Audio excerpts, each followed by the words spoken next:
పొరపాటు చేసినప్పుడు ఎవరైనా చూశారనుకోండి ఏమవుతుంది చెప్పండి? అరే! అరే! చెప్పొద్దురా.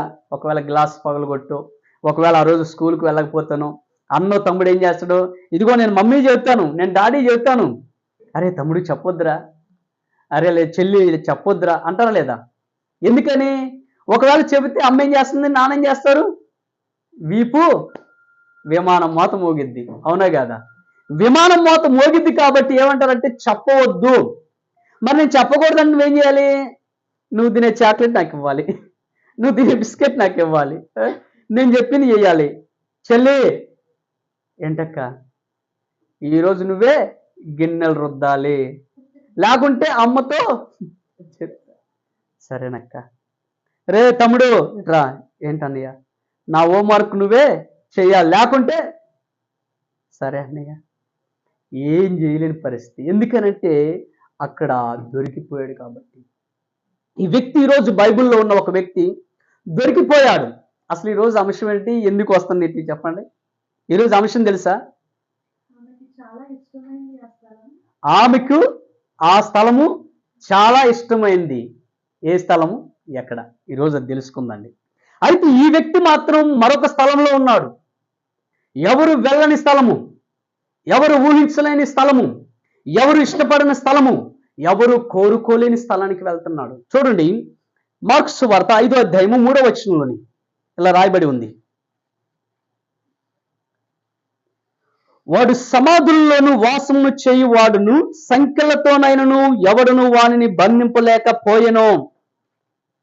పలుమారు వాని కాళ్లకును చేతులకును సంఖ్యలను వేసి బంధించినను వాడును ఆ సంఖ్యలను తెంపి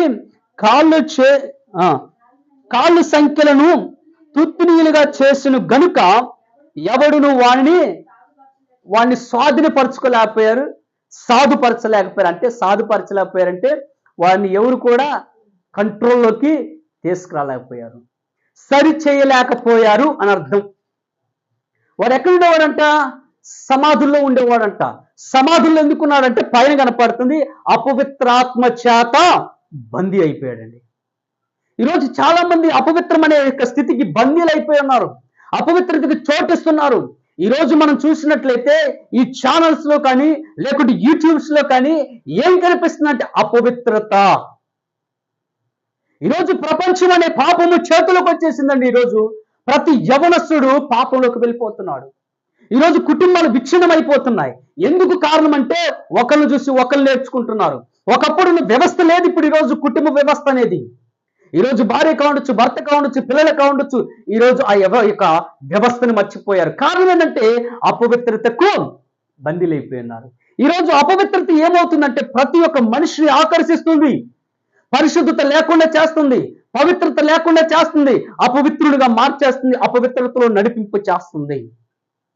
ఈరోజు ఎటు చూసినా సరే పరిశుద్ధత దూరం అయిపోతుంది. ఎందుకనంటే బందీలు అయిపోతున్నారండి కొందరు. డబ్బు అనే విషయంలో బందీ అయిపోయి ఆ డబ్బు కోసం గబ్బు పనులు చేసే వాళ్ళు ఉన్నారు. ఈరోజు కుటుంబాలు ఉన్నాయండి. ఒకప్పుడు ఒక భార్యని తను చూపించాలంటే చాలా ముఖమాట పడేవారు, సిగ్గుపడేవాళ్ళు. కొన్నిసార్లు వాళ్ళని బయటికి తీసుకొచ్చి ఏమన్నా భార్య అని చెప్పడానికి కూడా బయట పబ్లిక్కి చూపించేవారు కాదు. అర్థమైందా? ఈరోజు ఏం చేస్తున్నారు తెలుసా? ఆ భార్య భర్తలే యూట్యూబ్లో పెడుతున్నారు, నవ్వుతూ జోకులేస్తూ కొన్ని చేయకూడని దృశ్యాలు చేస్తూ. ఎందుకంటే అపవిత్రతకు చోటిస్తున్నారు. అపవిత్రత దేనికంటే డబ్బులు సంపాదించడానికి గబ్బు పనులు చేస్తున్నారు ఈరోజు. ఎందుకంటే అపవిత్రతకు చోటిస్తున్నారండి. ఈ అపవిత్రత మనల్ని పట్టుకుంది అంటే ఏం చేస్తుంది తెలుసా? చెరుకు తెలుసు కదా, చెరుకు పిండితే ఏం చేస్తుంది? రసం వస్తుంది. చేదు రసమా తీపి రసమా? తీపి రసం మొత్తం ఏం చేస్తుంది తెలుసా? మొత్తం పిండేస్తుంది. సాతానుగాడు వాడు అదే చేస్తున్నాడు. మనలో ఉన్న తీపిని, మధురాన్ని, మంచిని, పరిశుద్ధతను వాడు ఏం చేస్తాడంటే మొత్తం పిండి వేసి చివరికి వదిలిపడేస్తాడు. దేనికి పనికిరాదు. మన ఆత్మీయ జీవితంలోని మనం వాడికి దొరికితే వాడు ఏం చేస్తాడు తెలుసా? మనల్ని పిండి పడేస్తాడు. మనలో ఉన్న మాధుర్యాన్ని, మధురాన్ని తీసుకుంటాడు. వాడు ఏం చేస్తాడు? చివరికి అటు ఇటు కాకుండా మనల్ని పాడు చేసి వదిలేస్తాడు. అందుకోసం మన యొక్క ఆత్మీయ జీవితంలో మెలకువ కలిగి ఉండాలి. మెలకు కలిగి ఉండకపోతే సాతాను గడికి ఎలాగైనా దొరికిపోతాం. ఈరోజు చాలా మంది యవనస్తులు దొరికిపోయారు వాడికి. ఈ ఫోన్ ద్వారా చాలా మంది దొరికిపోయారు. అవునా కాదా? చాలా మంది దొరికిపోయారు. ఎందుకు దొరికిపోయారంటే వాడికి అవకాశం ఇచ్చారు. ఈరోజు ఎంతమంది అండి పర్సనల్ కూర్చొని ఫోన్లు చూసేది, అవునా కాదా? ఈరోజు ఎక్కువ శాతం చూసేది, ఒకప్పుడు ఒక రూమ్ లో ఉండేది ఒక ఇద్దరు ముగ్గురు నలుగురు ఐదుగురు ఉండేవాళ్ళు. ఈరోజు అట్ట కాదు, ఒకరు తీసుకుంటున్నారు, ఇద్దరు తీసుకుంటున్నారు. ఆ ఇద్దరు తీసుకుంటే ఒకడే ఒక షిఫ్ట్, మరొకడే మరొక షిఫ్ట్. ఎందుకంటే వీళ్ళిద్దరు కూర్చొని చోట్ల ఫోన్లు కూడా. రెండోది ఏం చేస్తారో తెలుసా? వాయిస్ ని బయటకు వినిపించరు, అవునా కదా? మూడోది ఏం చేస్తారంటే ఇయర్ ఫోన్స్ పెట్టుకొని వింటూ ఉంటారు. నాలుగోది ఏం చేస్తారంటే వాళ్ళ జీవితంలోని చూసేదాన్ని కనిపించకుండా రహస్యంగా చూస్తుంటారు, దాచిపెడతా ఉంటారు, ఆ లాకులు పెట్టేస్తూ ఉంటారు. ఏమేమో లాకులు పెట్టేస్తూ ఉంటారు, ఏం అర్థం కాదు. దాన్ని ఎలా తిప్పుతారు, ఎలా తిప్పుతారు, ఎలా తిప్పుతారు. ఎందుకంటే దాన్ని కనిపించకుండా కప్పెట్టాలి.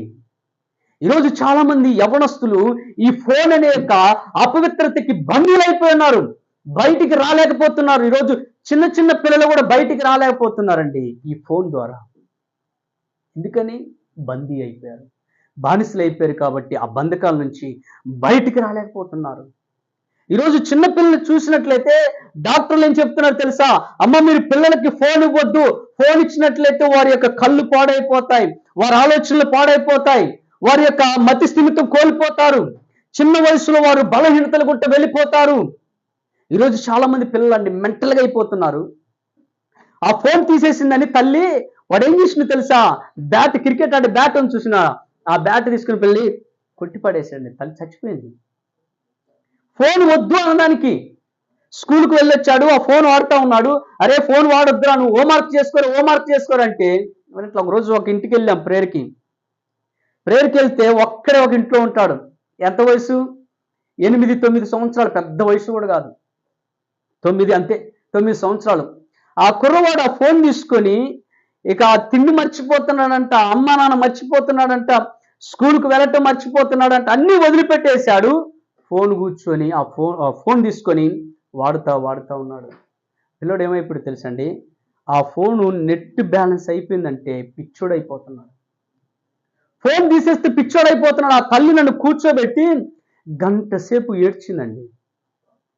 ఎందుకో నేను అనుకున్నాను, అయ్యా ఏదో కొద్దిగా ఆడుకొని ఇచ్చేస్తాడేమో గేమ్ అనుకుంటే అట్ట కాదు. ఏదో గేమ్, అదేంది పబ్జీయా, ఆ పబ్జీ గేమ్ ఆడుతున్నాడంట. పిచ్చోడైపోయాడు. ఎందుకంటే దీనికి బందీలు అయిపోయిన వాళ్ళు చాలా మంది ఉన్నారు. ఈరోజు కుటుంబాల్లో వ్యవస్థలో కూడా చాలా మంది ఉన్నారు. కుటుంబాలు నాశనం చేసుకునే వాళ్ళు కూడా చాలా మంది ఉన్నారు. బందీలు అయిపోతున్నారండి ఈరోజు. ఒకప్పుడు ఈ ఫోన్ లేనప్పుడు ఎట్లా ఉండేవాళ్ళు తెలుసా? కుటుంబం అంతా కలిసి సంతోషంగా ఉండేవాళ్ళు, కొన్ని పరిస్థితులు తెలుసుకున్న వాళ్ళు. ఎందుకనంటే ఒకప్పుడు కుటుంబాలు, ఇప్పుడు ఇక్కడ చాలా మంది పెద్దవాళ్ళు ఉన్నారు, వాళ్ళు చాలా కొన్ని విలువలు నేర్చుకున్నారు. ఎవరి దగ్గర? వాళ్ళ తల్లిదండ్రుల దగ్గర. వీళ్ళ దగ్గర వీళ్ళ పిల్లలు నేర్చుకున్నారు. కానీ ఇప్పుడున్న పిల్లలు మాత్రం నేర్చుకోవట్లా. నేర్చుకునే స్థితిని మర్చిపోయారు. ఎందుకనంటే వాళ్ళ అమ్మగారి దగ్గర వాళ్ళ నాన్నగారి దగ్గర ఫోన్లు లేవు కాబట్టి ఆ పిల్లల దగ్గరే ఉండేది. కాబట్టి ఆ పిల్లల యొక్క ఆలోచన ఏంటో, వారి మాట తీరేంటో, వారి ప్రవర్తన ఏంటో, వాళ్ళు ఏం చేస్తున్నారు ఈ తల్లి పక్కనే ఉంటది కాబట్టి గ్రహించగలిగిద్ది. అలాగే రెండోది ఏం జరిగిద్దంటే ఈ పిల్లలకి ఏదైనా జరిగితే బిజీ లేని తల్లి దగ్గరకు వచ్చి చెప్పుకుంటారు. మరి ఎప్పుడు ఈ ఫోన్లో బిజీగా ఉండే తల్లి దగ్గరికి ఆ పాప బిజీగా ఉన్న పాప ఏమొచ్చి ఏం చెప్పుకుంటుంది? తన బాధ ఏం చెప్పుకుంటుంది? తన దుఃఖం ఏం చెప్పుకుంటుంది? చెప్పుకోదు. తన యవ్వన ప్రాయాలు ఎదుర్కొంటున్న శోధనలు ఏం చెప్పగలిగింది? నువ్వు చెప్పట్లేదు అంటే కారణం ఏంటంటే తను బిజీ అయిపోయింది, నువ్వు బిజీ అయిపోయావు. కాబట్టి పిల్లలు వచ్చి ఈరోజు చెప్పుకోవట్లేదు. కాబట్టి అపవిత్రతకి మొదటి స్థానాన్ని ఇస్తున్నారు. కాబట్టి ఈరోజు మనం చేయాల్సిందంటే అపవిత్రత నుంచి బయటికి రావాలి. వీడు అపవిత్రతలో ఉన్నాడు. అపవిత్రాత్మని పట్టిన తర్వాత ఇది ఏం చేసిందంటే సమాధుల్లోకి వెళ్ళిపోతున్నాడు. ఎవరు వాడిని స్వాధీనపరచుకోలేకపోతున్నారు. సంఖ్యలు వేస్తుంటే ఆ సంఖ్యలు ఏం చేస్తున్నాడు? తుంతునీలుగా చేసేస్తున్నాడు. చేసేసి ఏం చేస్తున్నాడు చూడండి 5వ వచనంలోని, సమాధుల్లోను కొండల్లోను కేకలు వేయచ్చు, తనను తాను రాళ్లతో గాయపరుచుకొనుచు ఉండెను. వినండి, ఇది అర్థమవుతుంది కదా? ఇది నేను చెప్పిన బోధ కాదు. దేవుడు బైబిల్లో పరిశుద్ధ గ్రంథంలో రాయించాడు. ఒక అపవిత్ర ఆత్మ కంట్రోల్లోకి వెళ్ళిపోతే వాడు కంట్రోల్ తప్పుతాడు. వాడి శరీరం ఏమైపోతుందో మర్చిపోతాడు. వాడిని కన్న యొక్క తల్లిదండ్రులు ఏమైతున్నారో తెలియక మర్చిపోతాడు. వాడి యొక్క తోబుట్టులు ఏమైపోతారో మర్చిపోతాడు. సమాజం గురించి మర్చిపోతాడు. ఇదే జరిగిపోతుంది. ఇంటిని వదిలిపెట్టాడు, తల్లిదండ్రులు వదిలిపెట్టాడు, సహోదరులను వదిలిపెట్టేశాడు, వారి బంధువర్గాలను వదిలిపెట్టేశాడు, గ్రామాన్ని వదిలిపెట్టేశాడు, అన్నిటిని వదిలిపెట్టేశాడు. వాడిని వాడు కూడా మర్చిపోయాడు, విడిచిపెట్టేశాడు. చివరికి ఎక్కడికి వెళ్ళిపోయాడు? సమాధిలోకి వెళ్ళిపోయాడు. అక్కడికి వెళ్ళిపోయి ఇప్పుడు కేకలేస్తున్నాడు అంటండి. పిచ్చోళ్ళ కేకలేస్తున్నాడంట. వాడిని వాడే రాళ్ళు తీసుకొని గాయపరుచుకుంటున్నాడంట. సమాధుల్లో కేకలేస్తున్నాడంట. ఇటువంటి వాడండి అందరికి దూరం అయిపోయి తనను తనే గాయపరుచుకుంటూ కేకలు వేసుకుంటూ పిచ్చోళ్ళగా అయిపోయి మొత్తం రక్తంతో నింపబడిన ఆ కుర్రవాణ్ణి అందరూ వదిలేశారండి. కానీ గొప్ప ఆశ్చర్యం తెలుసా? మన యేసయ్య కలుసుకున్నాడండి. హల్లెలూయా. ఆ కుర్రవాణ్ణి ఎవరు కలుసుకున్నారు తెలుసా? అందరూ వదిలేశారు, బంధించారు బంధించారు బంధించారు బంధించారు. శక్తి చాలినప్పుడు వదిలేస్తే వాడు వెళ్ళిపోయి నివాసం చేస్తున్నాడు. అక్కడ కొండల్లో, లోయల్లోని, సమాధుల్లోని వాడు నివాసం చేస్తూ ఆ రాళ్ళు తీసుకొని గాయపరుచుకుంటుంటే అందరూ వదిలేస్తే ఆ ప్రాంతానికి వెళ్ళాలంటే భయపడుతుంటే నా యేసయ్య కనికర పడ్డాడండి. అదండి గొప్ప ఆశ్చర్యం. చూడండి ఒకసారి ఏమని ఉంటుందో. 6వ వచనంలో ఉన్నాయి. సాతాను పట్టిన వాడు యవనస్తుడు, వాడు దూరము నుండి యేసును చూసి పరిగెత్తుకొని వచ్చి ఆయనకు నమస్కారం చేసి, యేసు సర్వోన్నతుడైన దేవుని కుమారుడా, నాతో నీకేమి, నన్ను బాధపరచుకోమని దేవుని పేరట నీకు ఆనబెట్టుచున్నానని బిగ్గరగా కేకలు వేసెను. ఎందుకనగా ఆయన అపవిత్రాత్మ ఆ మనుషుని విడిచిపోమ్మని వానితో చెప్పెను. వాడు అంటున్నాడు కదా, ఈ దెయ్యం పట్టిన వాడు అంటున్నాడు కదా వచ్చి, ఇదిగో నీతో నాకేం పని, నువ్వెందుకు వచ్చావు? అప్పుడు అసలు నీతో నాకేంటి పని? అపవాదితో దేవుడు కూడా నీతో నాకు అసలు పనే లేదు, నీతో నాకేం పని ఉంది? నా ఇంట్లోకి వచ్చి పని చేస్తావా? గిన్నెలు ఉత్తువా? బట్టలు ఉతుకుతావా? ఏం చేస్తాను వచ్చి? నీతో నాకు అవసరం లేదు. అపవిత్రాత్మతో నీతో నాకు పని లేదు. ఈరోజు చాలా మంది వాడితోనే పని పెట్టుకుంటారు. వాడిని పిలిసల్లా కూర్చోబెట్టుకుంటారు. గంటల తరబడి వాడిని కూర్చోబెట్టుకొని, ఇదిగో నువ్వు మాట్లాడు, నా పక్షం నువ్వు మాట్లాడంటే వాడేం చేస్తాడు? మనకు అందించవలసిన మాటలన్నీ అందిస్తాడు. సర్ది మనిగిపోయిన గొడవ కూడా రెచ్చగొడతాడు. అవును కదా? మర్చిపోయిన వాటన్నిటి కూడా మళ్ళా గుర్తు చేసుకొస్తాడు. మరలా ఏం చేస్తాడు? కుటుంబాల్లో గొడవలు గొడవలు గొడవలు గొడవలు. వాడితో మనకెందుకే? యేసయ్యకి లేదు వాడితో పని. ఏమంటున్నాడని, నీతో నాకు పని లేదు, కానీ అక్కడున్నా ఆ కుర్రవాడితో నాకు పని. ఆ కుర్రవాడు నాకు కావాలి. ఆ కుర్రవాడి కోసమే వచ్చింది. ఈ గల్లయ్యని, ఈ సముద్రాన్ని దాటి, ఈ ప్రాంతాన్ని దాటి, ఈ ప్రవేశాన్ని దాటి వచ్చింది దేనికంటే నా స్వాస్థ్యము, నా సొత్తు. వాడి కోసం నేను వచ్చి, నీ కోసం నేను కాదు. నీ కోసం నాకేం పని? నువ్వు నాకు అవసరం లేదు. వాడు నాకు కావాలంటే ఎవరు నీకు కావాలి? ఇదే నీకు కావాలి అంటే నేను వదిలిపెట్టను. లేదో వదిలిపెట్టు, అసలు నువ్వు ఎవరివి అని ప్రశ్నిస్తుంటే అక్కడ ఏమంటుంది తెలుసా? సాతానుగాడు, సేన, మేము అనేకమైన దురాత్మలము. ఒకవేళ గ్రీక్ భాషలో చూసినట్లయితే అక్కడ సేన అనే యొక్క పదానికి ఒకవేళ 3000 మంది అనగా ఉండొచ్చు, 6000 మంది అనగా ఉండొచ్చు అని గ్రీక్ పదంలో రాయబడి ఉంది.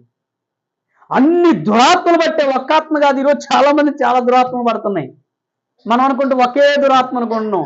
ఒకే దురాత్మ కాదు. అనుమానం అనే ఒక దురాత్మ, అనారోగ్యం అనే ఒక దురాత్మ, ఒక దురాత్మ ఒక దురాత్మ ఒక దురాత్మ ఒక దురాత్మ, చాలా దురాత్మలు రాసుకుంటే చాలా వస్తాయి. కాబట్టి ఇప్పుడు మనం ఏం చేయాలంటే ఆ దురాత్మలన్నింటిని పంపించేద్దండి, యేసయ్యకి అప్పగించుకున్నాండి. యేసయ్యకి అప్పగించుకున్నప్పుడు, యేసయ్యకి మన జీవితాన్ని అప్పగించినప్పుడు ఏం జరుగుతుందో చూద్దారండి. లూకా సువార్త 8వ అధ్యాయము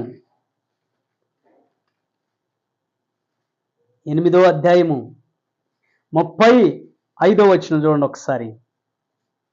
జరిగిన దానిని చూడవెళ్ళిరి.